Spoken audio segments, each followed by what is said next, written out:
Hello दोस्तों, नमस्कार। स्वागत है आप सभी का एग्जाम मास्टर चैनल में। और व्यक्तिक भिन्नताएं यानी इंडिविजुअल डिफरेंसेस पर ये लेक्चर है। आप सबको इससे संबंधित जितनी भी धारणाएं हैं, अवधारणाएं हैं और जितने भी कंफ्यूजन है इस वीडियो में क्लियर किया जाएगा। मैंने कुछ पॉइंट्स आपको सिलेक्ट किए हैं, जैसे व्यक्तिक भिन्नता के प्रकार, व्यक्तिक भिन्नता के कारण और व्यक्तिक भिन्नता का शिक्षक महत्व, व्यक्तिक भिन्नता पर आधारित जो प्रविधियां हैं, शिक्षण विधियां हैं, ये सारी चीजें इस वीडियो में डिस्कस की जाएंगी। तो चलिए सबसे पहले जानते हैं कि व्यक्तिक भिन्नताएं होती क्या हैं, हम इसे क्यों पढ़ें, क्यों समझें और ये क्यों इम्पॉर्टेंट है। अगर आप शिक्षक बनने जा रहे हैं और आप अपने बच्चों में इंडिविजुअल डिफरेंसेस देखते हैं, जो कि लाजमी है, सभी बच्चों में पाया जाता है, तो हमारे विद्यालय में छात्र में व्यापक रूप से क्षमताओं एवं अभिरुचियों का प्रभाव देखने को मिलता है। ठीक है, और फिर भी हम उनके साथ ऐसा व्यवहार करते हैं जैसे कि वे सभी समान हैं। हमें अक्सर कहा जाता है ना कि कक्षा में सभी बच्चों को समान शिक्षा दी जाए, लेकिन आप सोचिए जब वे समान नहीं हैं, उनमें स्वयं इतने ज्यादा डिफरेंसेस हैं, तो आप उनको समान शिक्षा कैसे दे सकते हैं। तो इसी चीज का अध्ययन करते हैं हम व्यक्तिक विभिन्नताओं में, इसके अंतर्गत कि जो बच्चा अगर व्यक्तिक भिन्नताएं रखते हैं उनके हिसाब से उनके कारणों को जाने और उसी हिसाब से उनको जो है मेथड्स दें, टीचिंग मेथड से पढ़ाएं। ठीक है, तो सबसे पहले जान लीजिए कि व्यक्तिक भिन्नता का प्रकार क्या है। टोटल 10 प्रकार मैंने यहाँ पर लिखे हैं इंडिविजुअल डिफरेंसेस के। जैसे बुद्धि स्तर पर आधारित भिन्नता, ये पहला प्रकार है। आप सब जानते हैं कि प्रत्येक बालक का जो बुद्धि स्तर है वो अलग अलग रहता है। ठीक है, और इसी अलग अलग बुद्धि स्तर के कारण प्रत्येक बालक एक दूसरे से अलग होता है। आप जो पढ़ा रहे हैं, किसी की बुद्धि में कुछ कितना जा रहा है और किसी और की बुद्धि में कितना जा रहा है। ठीक है, उस हिसाब से आपका शिक्षण होगा। तो यह है पहला प्रकार, बुद्धि स्तर पर आधारित भिन्नता, यानी पहला प्रकार। दूसरा है शारीरिक विकास पर आधारित।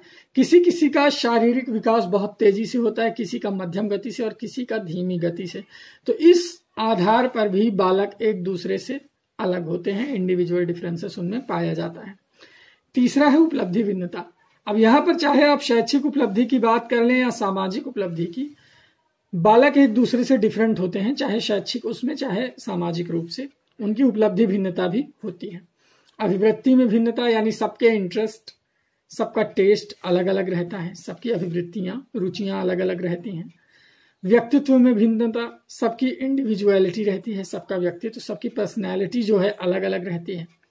गत्यात्मक योग्यताओं में भिन्नता, किसी समस्या समाधान को करने में या किसी चीज को सुन करके उस पर जो रिएक्शन देना है, ये गत्यात्मक योग्यताएं हैं, इसमें जो है विभिन्नता पाई जाती है। लिंग विभिन्नता के कारण भेद होता है। देखिए, जैसे लिंग विभिन्नता मतलब लड़की और लड़का दोनों में भेद होता है, तो इस कारण वे अलग होते हैं। जाति या राष्ट्र संबंधी भिन्नता, देखिए जाति के आधार पर और राष्ट्र के आधार पर सारे लोग अलग अलग होते हैं। जो जिस कास्ट से बच्चा आता है उसका बैकग्राउंड उसी कास्ट से होता है और वो उसी तरह का व्यवहार करता है। ये अक्सर प्रायः प्राथमिक कक्षाओं में, माध्यमिक कक्षाओं में देखने को मिलता है और बहुत सारे शिक्षकों को इस समस्या का सामना करना पड़ता है कि अलग अलग कास्ट के स्टूडेंट को एक साथ पढ़ाने में कई सारी समस्याओं को झेलना पड़ता है। ये आप सब स्वयं समझ सकते हैं। सामाजिक भिन्नता, प्रत्येक बच्चा अलग अलग समाज से आता है, अलग अलग समुदाय से आता है, तो इस प्रकार की जो व्यक्तिगत भिन्नताएं हैं वो भी शिक्षण को प्रभावित करती हैं। और आप लोग व्यक्तिगत भिन्नता इसीलिए पढ़ रहे हैं क्योंकि ये आपको शिक्षण को प्रभावित करती है। आपके प्रभावपूर्ण शिक्षक के लिए, शिक्षण के लिए ये चीज बहुत जरूरी है, जानकारी होना आपको इस चीज की। और अंतिम है विशिष्ट योग्यताओं में भिन्नता। प्रत्येक बालक में विशिष्ट योग्यताएं पाई जाती हैं और इस आधार पर प्रत्येक बालक एक दूसरे से भिन्न होता है।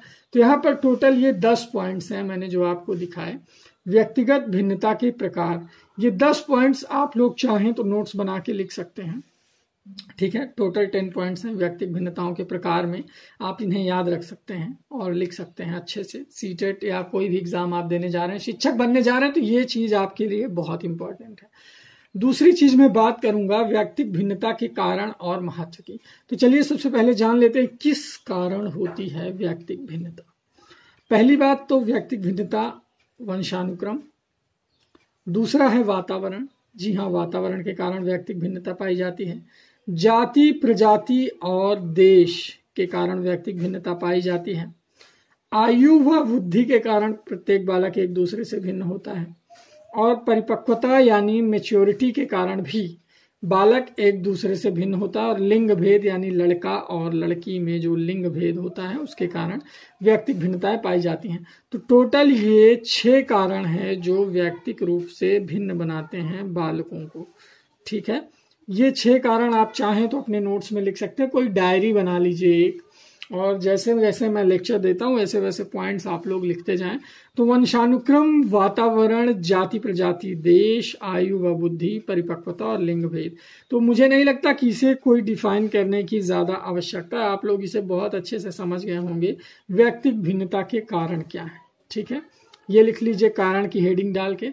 और इसके बाद इसका शैक्षिक महत्व, आप इसे क्यों पढ़ें, ये बहुत जरूरी है। शैक्षिक महत्व इसका क्या है? व्यक्तिक भिन्नता के आधार पर कक्षा का वर्गीकरण, कक्षा का आकार, व्यक्तिगत शिक्षण, शारीरिक दोषों पर ध्यान देना, लिंग भेद के अनुसार शिक्षा, उसी आधार पर पाठ्यक्रम, उसी आधार पर गृह कार्य और शिक्षण विधियां और निर्देशन। यानी ये चीजें शैक्षिक महत्व के अंतर्गत आती हैं। व्यक्तिक भिन्नताओं में शैक्षिक महत्व के अंतर्गत आप किन चीजों को देखेंगे? कक्षा के वर्गीकरण पर आप लोग ध्यान देंगे कि कक्षा का वर्गीकरण इस प्रकार से हो कि ज्यादातर माने सेम योग्यता वाले बच्चों को ज्यादा से ज्यादा प्रयास किया जाए एक सेक्शन में रखने का। ठीक है, कक्षा का आकार ऐसा रखें कि न ज्यादा बड़ा हो न ज्यादा छोटा हो, मीडियम हो, उचित आकार हो। व्यक्तिगत शिक्षण, कभी कभी जरूरत पड़ती है हमें विशिष्ट बालकों में व्यक्तिगत शिक्षण प्रदान करने की, तो हम उसकी भी व्यवस्था अपनी कक्षा में रखें। शारीरिक दोषों पर ध्यान, अगर कोई बच्चा विकलांग श्रेणी का है या उसके अंदर कोई शारीरिक दोष है, मानसिक दोष है, अल्प बुद्धि है, मंद बुद्धि है, या समझने में जो है नहीं आ रहा है उसको समझ में, तो ऐसे आप शारीरिक दोषों में ध्यान दे करके अलग से आप शिक्षण करेंगे कि आप उस चीज पर ध्यान दे करके उस बच्चे को समझ में आ रहा है कि नहीं, उसकी आवश्यकताओं की पूर्ति करेंगे एक शिक्षक होने के नाते। लिंग भेद के अनुसार शिक्षा, जी हाँ, लड़कियों को किस प्रकार की एजुकेशन देनी चाहिए, लड़कों को किस प्रकार की, उनके मनोवेगों, उनके संवेगों और उनकी आयु के आधार पर आधारित शिक्षण विधियों का प्रयोग करें आप लोग। पाठ्यक्रम, जी हाँ, अलग अलग बैकग्राउंड से आए हुए छात्र, विभिन्न सांस्कृतिक क्षेत्रों के छात्रों के लिए अलग अलग पाठ्यक्रम बनाए जाते हैं, आप उसी हिसाब से अपनी शिक्षण विधियां पाठ्यक्रम को पढ़ाएंगे। गृह कार्य, व्यक्तिगत भिन्नताओं के आधार पर आप उन्हें गृह कार्य देंगे। आपको लाइट गृह कार्य होमवर्क देना है या हैवी होमवर्क देना है, बच्चा कितना कर सकता है उसी हिसाब पर, कि बच्चे को ओवरलोड ना हो। शिक्षण विधियां ऐसी आप प्रयोग करेंगे कि बच्चों के समझ में आ जाए, बच्चा उससे ना तो बोर हो और ना ही उसके स्तर से कठिन हो। ठीक है, और निर्देशन, ये बहुत जरूरी है, सबसे जरूरी यही है अगर मैं कहूँ तो शैक्षिक महत्व में। इस तत्व पर आप लोग ध्यान देंगे, निर्देशन पर।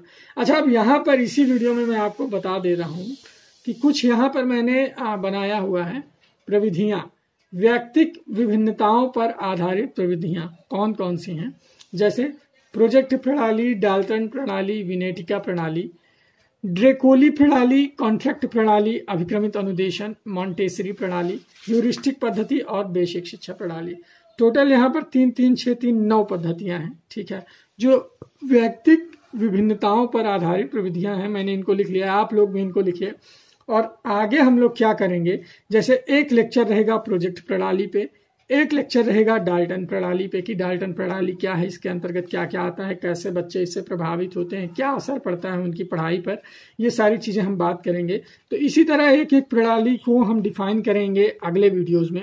और आशा करता हूं कि आपको ये वीडियो समझ में आया होगा, तो आप लोग इसे जरूर लाइक करोगे। ठीक है, अगर आपके लिए, जब आप लोग लाइक करते हो तो यार मेहनत करने के लिए मन करता है सच में। जब किसी वीडियो पे मान लीजिए 10,000 व्यू आते हैं और उस पर 6,000 8,000 लाइक आ गया, तो लगता है कि नहीं यार आप सबको पसंद आ रहा है और अगले में मैं अच्छे से डिफाइन करूं, अच्छे अच्छे मैटर दूं आपको। और अगर इतने कम लाइक्स रहते हैं तो मन क्या है, वो निराश हो जाता है। तो आप लोग भी सपोर्ट करें कि हम आपके लिए ज्यादा मेहनत करें। तो इन प्रणालियों को हम डिफाइन करेंगे, यही चीज इंपॉर्टेंट है। क्वेश्चन यहीं से आते हैं कि प्रोजेक्ट प्रणाली, डाल्टन प्रणाली, विनेटिका प्रणाली, ये है क्या, आप इसके बारे में जानते रहें, ये बहुत जरूरी चीज है। तो चलिए यहाँ पर मैं इस लेक्चर को इसी 10 मिनट में समाप्त करता हूँ। आगे 10-10 मिनट के लेक्चर इन टॉपिक्स पर रहेंगे जो कि बहुत जल्दी आप आएंगे। तो फिलहाल सीटेट आपको इस बार क्रैक करना है अच्छे नंबरों से। तो ये सारे लेक्चर्स अटेंड करते रहिए, और जब 1 महीना 15 दिन बचेगा तो हम टेस्ट शुरू करेंगे, जो कि अभी भी शुरू है। 10 बजे 4 बजे आप टेस्ट दे सकते हैं एग्जाम मास्टर चैनल पर।